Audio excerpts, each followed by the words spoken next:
सर्वांना जय श्रीराम. कुठलीही वस्तू असू द्या, घरची असली की इतकी पुरवायला येते ना, आणि बाहेरचं विकत घेऊन घ्यायचं म्हणलं की अरे बापरे, काय विचारूच नका. कारण विकत घेतलं तरी तेवढं काही पुरवायला येत नाही.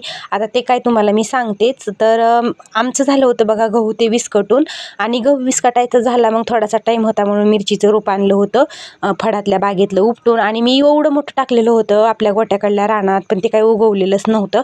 त्याच्यामुळे मग मम्मीने इकडं पण टाकलेलं होतं, ते थोडं उगवलं. तेवढं म्हटलं चला मम्मीला निघून द्यावं लावायला, आणि मी आले आहे तळेकड. आपल्यात आणखी एक नवीन पाहुणी आलेली आहे बघा. पाहुणी म्हणजे कारवड. हे आपलं भविष्य आहे उद्याचं.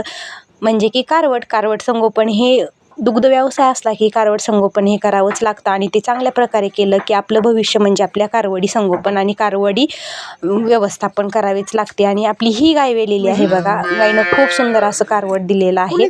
आता त्याला लागलेली भूक, त्याच्यामुळे ते 4-5 वाजल्यापासून त्याचं ओरडायचं चालूच आहे.